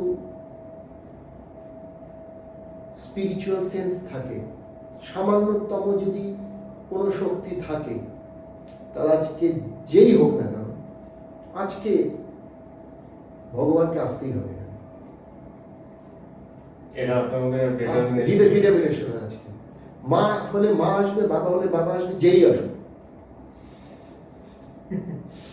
ঠিক আছে, চ্যালেঞ্জ, যেই আসবে ঈশ্বরকে আসতেই। এই বলে আমি ওখান থেকে উঠে সাইডে গিয়ে বসলাম। যথারীতি চলছে, যজ্ঞ শুরু হয়ে গেছে। তো ওই 7 নবগ্রহ প্রথমে পুজো করলেন উনি। নবগ্রহের জন্য নবগ্রহের 9টা কালারের মালা উনি দিলেন। আমাকে বললো তোমার নামে করবো। আমি আপনার যা খুশি, আপনার যদি মনে হয় আমার জন্য করবেন, আমার ভবিষ্যতের কোনো বেটারমেন্টের জন্য, অর্থাৎ স্ত্রী সমৃদ্ধির জন্য, তা আপনি করতে পারেন। নবগ্রহ গ্রহের করতে অসুবিধে কি আছে? তো আমার জন্য গ্রহ নামে উৎসর্গ করে গ্রহের শান্তির জন্য উনি করলেন। জানি না কি করলেন, আমি কিছু বুঝিনি, করলেন, দ্যাটস অল। তো করার পর বলে এবার মূল যজ্ঞটা হবে, মায়ের যজ্ঞ হবে, যে করবো, কোনো অসুবিধা নেই। দাদাকে বললো যে তোমার যত বাধা বিপত্তি আছে এগুলো আমি সব কাটিয়ে দিচ্ছি, এগুলো দিয়ে হবে। আচ্ছা, হ্যাঁ, ভালো কথা। তো যথারীতি উনি শুরু করলেন, যজ্ঞ চলছে। 7টা, 8টা থেকে শুরু, 8টা, 9টা, 10টা, এতক্ষণ ধরে যজ্ঞ চলছে ননস্টপ। কাঠের জোগান দেওয়া হচ্ছে। আচ্ছা, সঙ্গে প্রথমে ওই আমার এখন খেয়াল নেই ঘি দিয়ে করেছে নাকি কারণ সুদা দিয়ে করেছে, আমার খেয়াল নেই। যা কিছু একটা অনেক তো ঘিও লাগবে, যদি এত ঘি আছে। হ্যাঁ, তারপর এখন আমি স্পেসিফিক্যালি আমি বলতে পারছি না, কারণ অনেকটা আমি অনেক দিনের ঘটনা, কিছুটা বিস্মরণের ব্যাপার আছে। উনি কাজ করতে করতে ঘি দিচ্ছিলেন, সেই সঙ্গে আবার কারণ বাড়িও দিচ্ছিলেন কিনা জানি না, নাকি কারণ বাড়িটা মাঝে দিয়েছিলেন, নাকি পুরোটাই কারণ বাড়ি দিয়ে করেছেন আমার খেয়াল নেই। কারণ ওটাও তো অ্যালকোহল, ওটা দিলেও তো একই ভাবে দাও করে, ওটাও তো পেট্রোলের মতো কাজ। হ্যাঁ, আর ঘিটাও তো একই জিনিস। তবে আমার এইটুকুনি মনে ছিল প্রায় 4-5 বোতল রাখা ছিল। হ্যাঁ, বড় বড়। তো কি জানি না, হুইস্কি রাম দিয়েছিল আমি জানি না কিছু। হ্যাঁ, মদ, দেশি মদ ছিল না, বিদেশি মদই ছিল। তো সেটা নিয়ে চলছে। প্রায় 11টা নাগাদ আমাকে উনি বললো যাও তোমরা খেয়ে এসো, আমি আর পারছি না, অনেকক্ষণ ধরে করছি। ওনার এক শিষ্যকে, যে শিষ্য প্রথম থেকে ওনার সাথে ছিলেন, তাকে অভিষেক করে উনি বসান। ওকে আগে অভিষেক করিয়ে দিয়েছিল, করিয়ে মানে যে যজ্ঞ করছে তার আরেকজন যে সাথী, সে। তো এবার তিনি উঠলেন, ও যজ্ঞটাকে হোল্ড করে ধরে নিয়ে এগিয়ে চলছে। উনি গেলেন, গিয়ে খাওয়া দাওয়া করলেন, যথারীতি যা বললেন, মাংস খেলেন, হাত তুলে এসে আবার উনি যজ্ঞ বসে ওনার মন্ত্রতন্ত্র যা আছে যা যাচ্ছে। আমরা গিয়ে খেয়ে দিয়ে আসলাম। অন্ধকারের মধ্যে কিছু নিয়ে, হাতে একটা টর্চ আছে, টর্চ দিয়ে যেতে যেতে হুমড়ি খেয়ে পড়লাম, পায়ে কিছু একটা পড়ে গেছিলেন ওখানে লাগলো। কি ব্যাপার দেখি এত বড় একটা কাঠের টুকরো সামনে পড়ে রয়েছে। খেয়াল করি আগে ওরা চলে গেছে, দাদা ওরা আগে চলে গেছে, এবং আরো যে 4-5 জন ছিল ওদের সঙ্গভঙ্গরা, আমি পেছন পেছন যাচ্ছিলাম। তো সে কারণে কি হলো, ওই অন্ধকারের মধ্যে আমি একটু বাঁকা দিক দিয়ে যেতে গিয়ে সবই তো মানে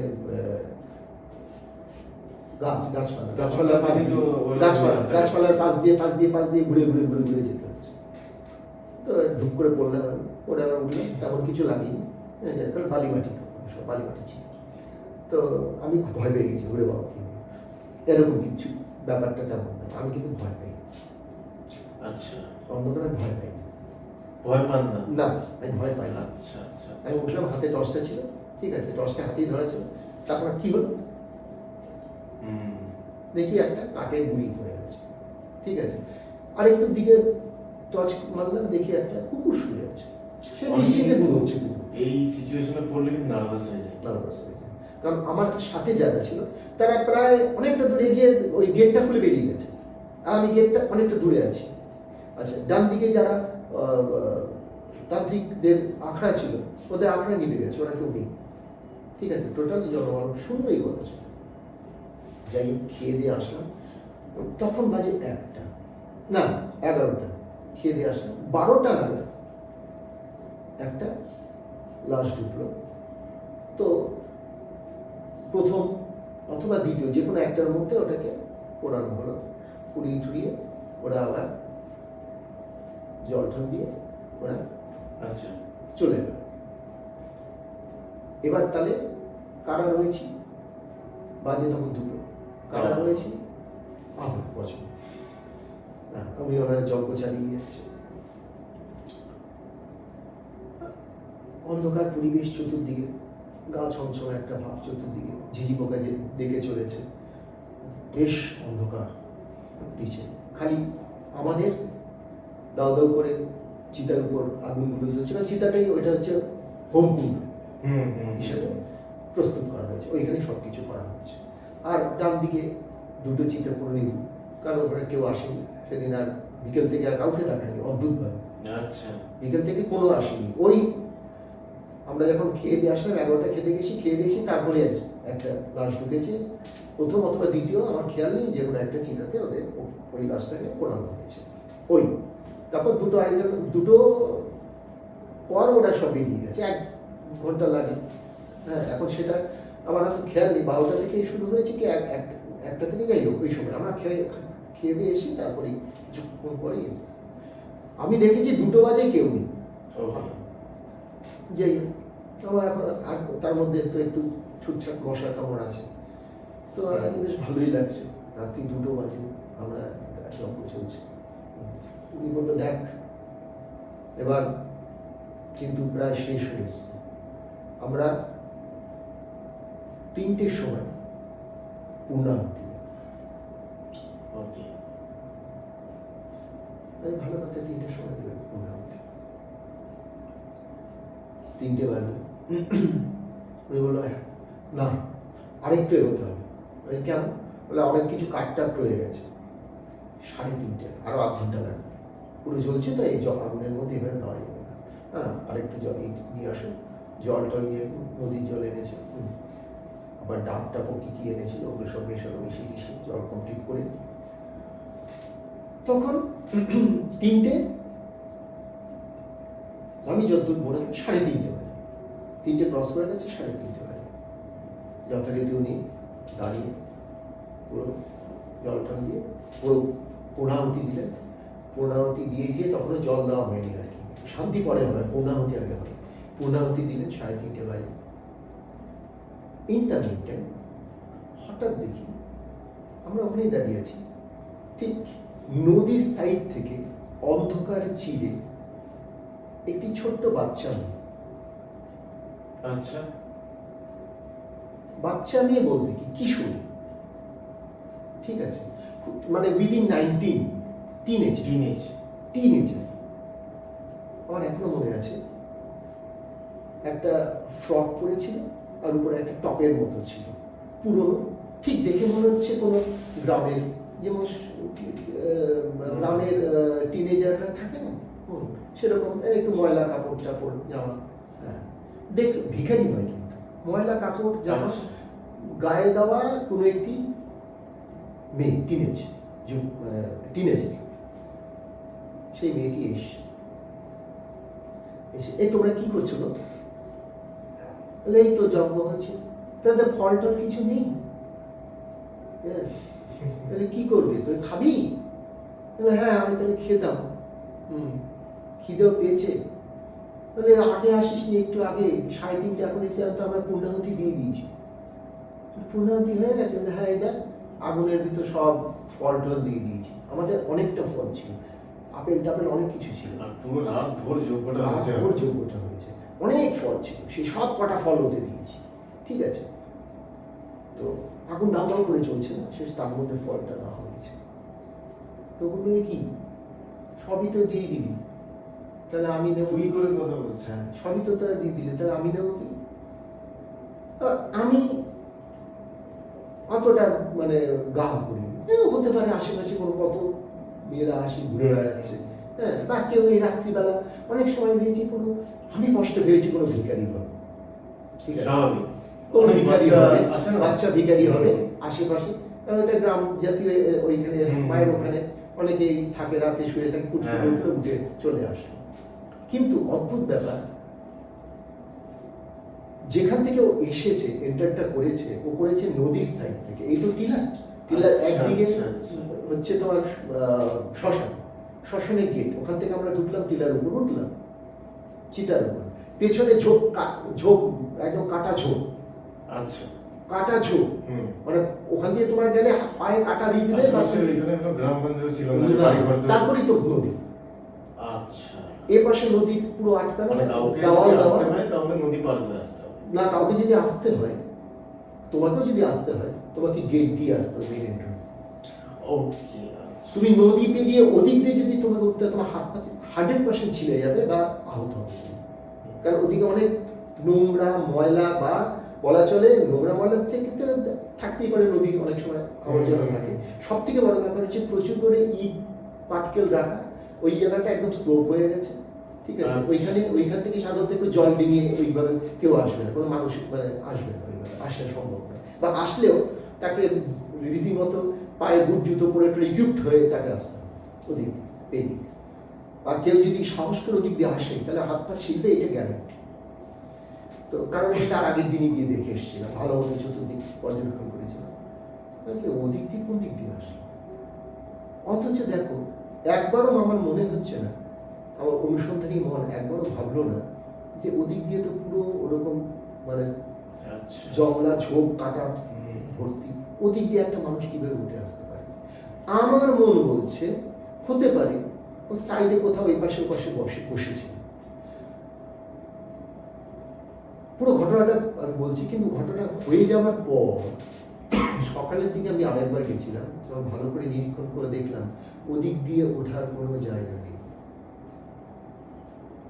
ওদিক দিয়ে ওঠার কোনো জায়গা নেই, কোনো মানুষ ওদিক দিয়ে উঠতে পারে না। অথচ ও কিন্তু ঠিক ওই পেছন দিক দিয়ে উঠে এসে বলছে, কি করছো তোমরা, তো সব দিয়ে দিয়েছো।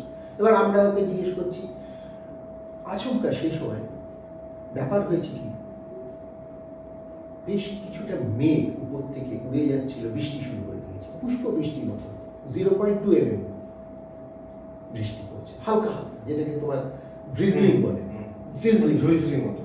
ড্রিজলিং হচ্ছে, আমরা বাংলায় বলি ওটাকে পুষ্প বৃষ্টি, ঠিক আছে, পুষ্প বৃষ্টি হচ্ছে, হালকা একটু হালকা ফুলকা, ওই 2-3 মিনিট হয়েছে আর ওই সময় মেয়েটা আসলো। তখন তো আমরা তো সমস্ত, উনি তো সব দিয়ে দিয়েছেন পুরাণটি, তো সেই সময় মেয়েটি বলছে যে কিছুই তো নেই, তাহলে কি এই সবই তোমরা দিয়ে দিয়েছো, আমার কিছু তো, আমার নেওয়ার কিছু নেই, তাহলে সবই তো যা ছিল দিয়ে দিয়েছি, আর তোকে আমি কি দেবো তোদের, তোমরা কি কখন থেকে যজ্ঞ করছো?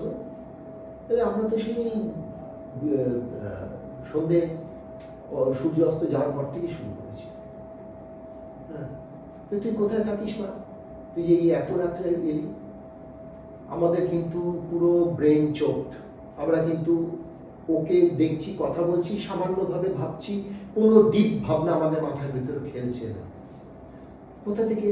আমি আমি তো থাকি সেই বর্ধমান থেকে এসেছি। বর্ধমান থেকে এসেছি তুই এত রাতে? হ্যাঁ, ওই ট্রেনে করে চলে আসলাম, এসেছিলাম, ওই চলে এসেছি আর কি। হাঁটতে হাঁটতে চলে আসলাম। হাঁটতে আমাদের একবার মনে হচ্ছে না কি করে যে এতে কিছু অস্বাভাবিকতা আছে। হাঁটতে হাঁটতে চলে এলি, ভালো কথা। তো তুই কি করবি ফলটা নিয়ে? আর আমার বাবা আছে, বাবাকে দেবো। আমার বুড়ো বাবা আছে না, বুড়ো বাবাকে দেবো। আচ্ছা, বুড়ো বাবা। তো তুই থাকিস কোথায়?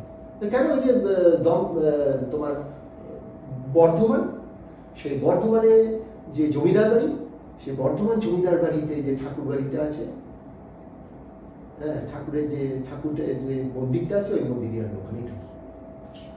ওকে। তার মানে কি হলো? মেয়েটি কোথায় থাকে? মন্দির। সে তার পরিচয় দিচ্ছে যে বর্ধমানে যে জমিদার বাড়ি আছে, সেই জমিদার বাড়ির যে মন্দির আছে, একবারও সে ভেঙে বলছে না যে কোন মন্দির। জমিদার বাড়ি যে মন্দির আছে, সেই মন্দিরে সে থাকে। সেই মন্দিরে সে থাকে। সে এসেছে কেন? তার বাবার জন্য কিছু ফল টল যদি পাওয়া যায় নিয়ে যাবে। সে কোথাও আর দেখলো না, সে এত দূর পরিক্রমা করে তারাপীঠে এসছে ফল আনার জন্য। মানেটা তাই না, কিন্তু এইটা একবার আমাদের সেন্স হচ্ছে না যে ও কি বলছে। তাহলে তার সাথে সাথে ধরি কি ব্যাপার মানে অলরেডি ওটা নিয়ে আমরা অ্যানালাইসিস করা শুরু করতে পারি, কিন্তু চিন্তাই আসছে না। আমরা যেন মুখ বাক বধির হয়ে যাওয়ার মতো কোনো চিন্তাই আমাদের আসছে না। সবকিছু নর্মাল বলে আসতেই পারে। তারপর ঘটলো অনেক অদ্ভুত ঘটনা। ও বললো, তোমরা বৃষ্টিতে ভিজে যাবে তো, বৃষ্টি পড়ছে। বলে আমরা বললাম কি, এই তো অল্প 2-1 ফোঁটা বৃষ্টি পড়ছে, আবার মনে হচ্ছে বেশিক্ষণ হবে না। দাঁড়াও, তোমাদের ছাতার ব্যবস্থা করবো। তোমরা কোনো ছাতা এনেছো? হ্যাঁ, ছাতা নিয়েছি। কোথায়? অন্ধকারে রেখেছি রে। হ্যাঁ, এদিক ওদিক আমি চতুর্দিকে অন্ধকার খুঁজে পাচ্ছি না। দাঁড়াও, ছাতা এনে দিচ্ছি। একটু দূরে অন্ধকারের ভেতর দিয়ে গেল, বেরিয়ে আসলো হাতে ছাতা। অর্থাৎ ছাতা ছিল, অর্থাৎ আমাদের ছাতাটা আমরা অন্ধকারে এমন জায়গায় রেখে দিয়েছিলাম যে ওই জায়গাটা পুরো অন্ধকার।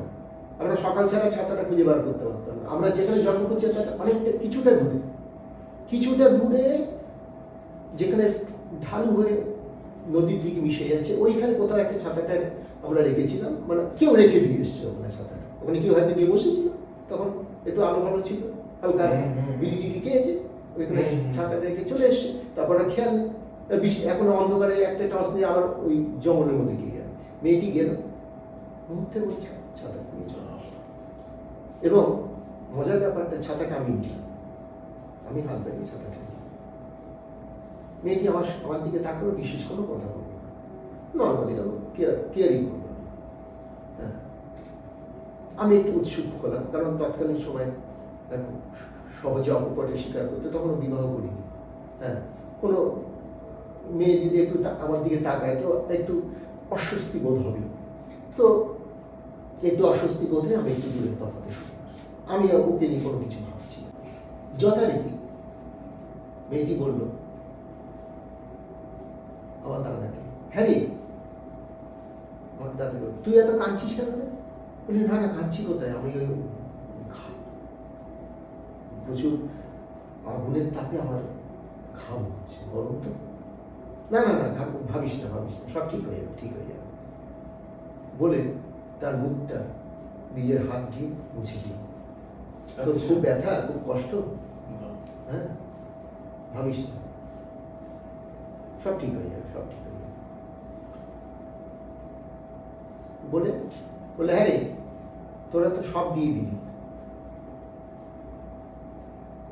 আমি খাবো কি আর নিয়েও যাবো কি? ওরা কি দেবো? আর তো কিছু নেই, যা ছিল সব তো দিই। বলে আমি ওখান থেকে নিয়ে নেবো? বলে তুই ওর ভিতর থেকে আগুনের ভিতর হাত দিবি কি করে? তুই ওর ভিতর থেকে ফলমূলগুলো সব দিয়ে দিয়েছি, কিছু আধ পড়া হয়েছে, কিছু উপরে গোটা 2-1টা রয়েছে, এটা পূর্বে বলে, তাই না? আগুন তো জ্বলছে। মেয়েটি সরাসরি আগুনে হাত দিয়ে দিল, দিয়ে ওখান থেকে 2-3 খানা ফল, মানে আপেল আর কি, আমার কষ্ট মনে আছে, আপেল 2-3টে আপেল তুলে এনে এই তো এতেই আমার হবে। অস্বাভাবিক। আচ্ছা, আঙ্কেল অর্থাৎ তান্ত্রিক আঙ্কেল উনি হয়তো কিছুটা ঠক হতে পারে। আমার একবারের জন্য বলছি, কিচ্ছু বুঝতে পারি না। আমি যে চ্যালেঞ্জ করেছিলাম যজ্ঞ স্টার্টিং হওয়ার পর, সেই সব কথা আমার মনে নেই বা আমার এতটুকু মাথায় আসছে না, কারণ আমি সবসময় একটা অনুসন্ধানী মন তখন একবার আমাকে জাগাচ্ছে না যে তুমি দেখো কে কিছু। উনি হয়তো আভাস করেছে, বললো দেখ মা যজ্ঞ তো হয়ে গেছে, এবার তো আমরা যজ্ঞ নেবো। এই শোন না, তোরা যজ্ঞ নেবে কি নেবে, আমি তো নিয়ে নিয়েছি ফল, এবার আমি চললাম, ঠিক আছে। তখন এসব হতে প্রায় 15 মিনিট হয়ে গেছে, 4:45 বাজে, জাস্ট ফর্সা হতে চলেছে। ফর্সা হয়নি, জাস্ট আর কি একদম কাক ভরে যাবে, কাক ভোর, ঠিক আছে। 3:30 সময় মেয়েটি এসছে, তখন 4:45 মুহূর্তে 10 মিনিটের মতো ছিল মেয়েটি, 10-12 মিনিট এইসব ঘটনা, 10 মিনিটের মতো। আমি চলি, যাচ্ছিস তো তুই এখন তো তুই এলি, ফলটা নিয়ে যাচ্ছিস, হ্যাঁ তা তোকেই প্রণাম করি এখন। আমায় প্রণাম করবি? বলে হ্যাঁ কর। উনি এরকম সাষ্টাঙ্গে বসে এইভাবে করে প্রণাম করলো, এরকম করে সাষ্টাঙ্গে প্রণাম করলেন।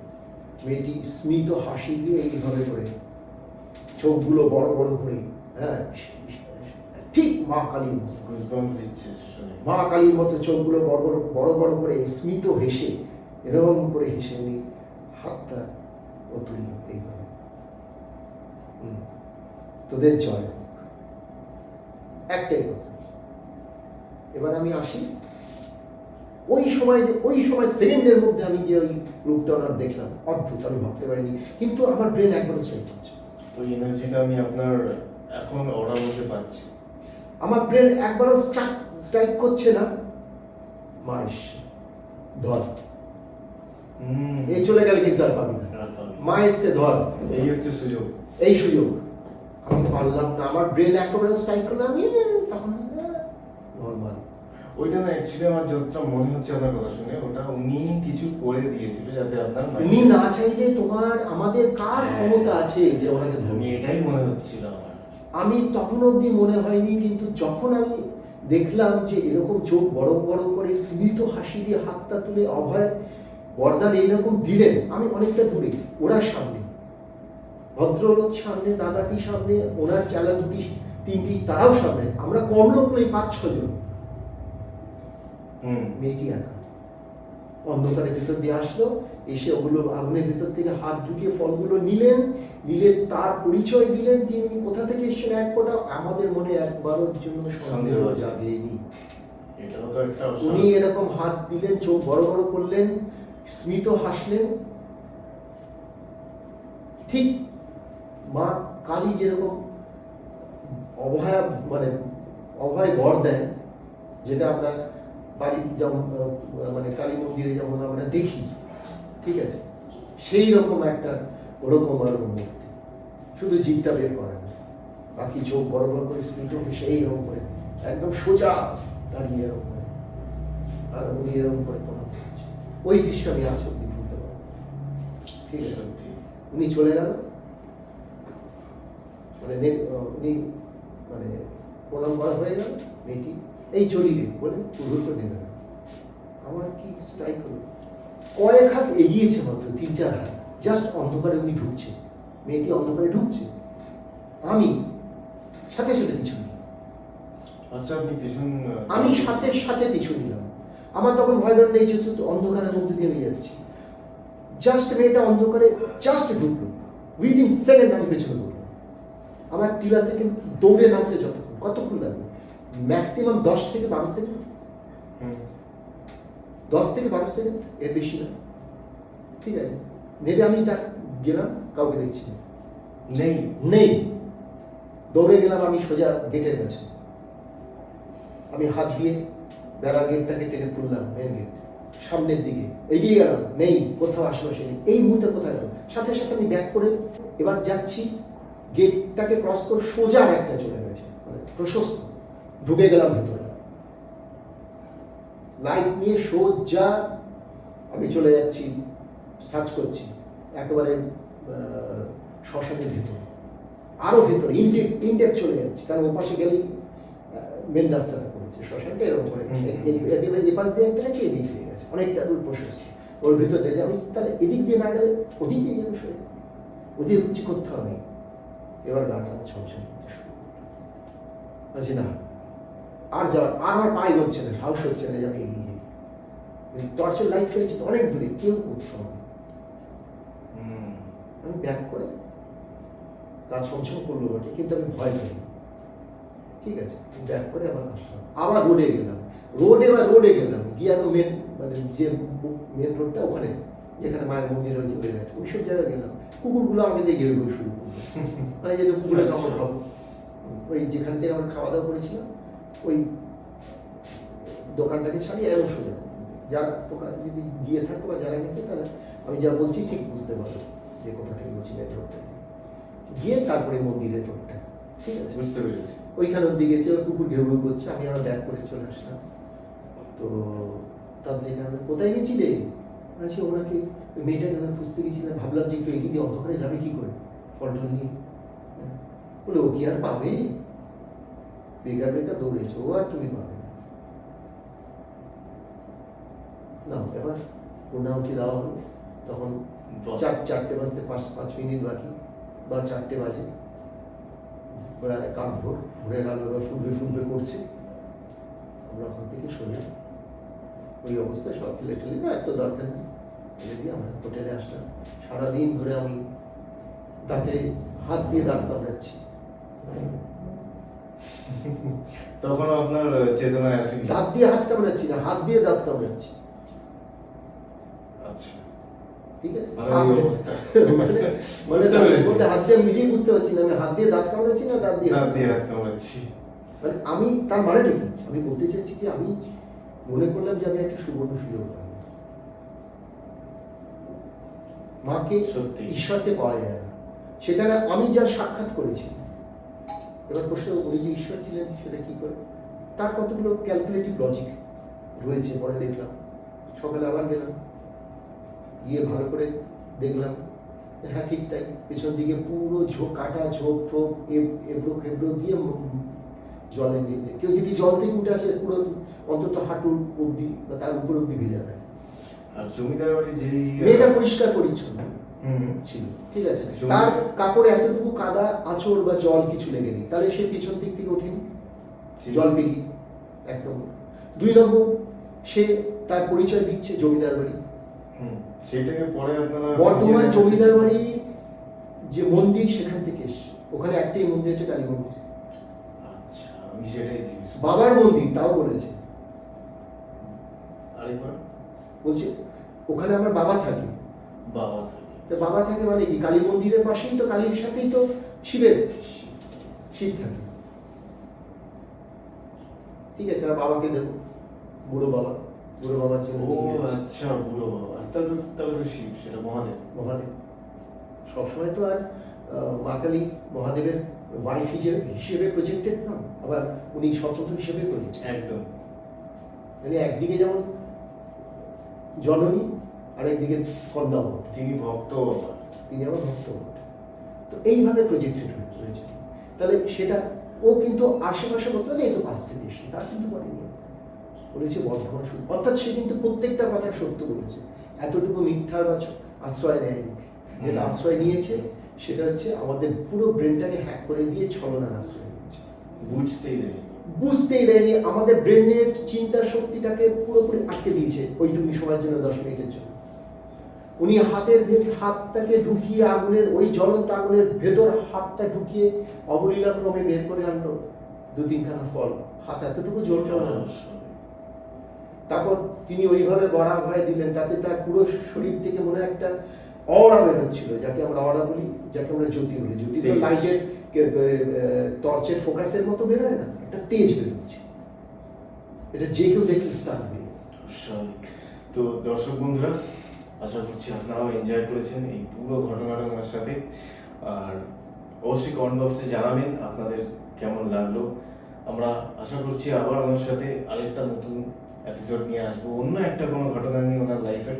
আরো অনেক ঘটনা আছে, সেগুলো তো বলাই হয়নি, সেটা বলতে গেলে অনেক এপিসোড লাগে। আমরা আসবো আবার ওনাকে নিয়ে আপনাদের জন্য।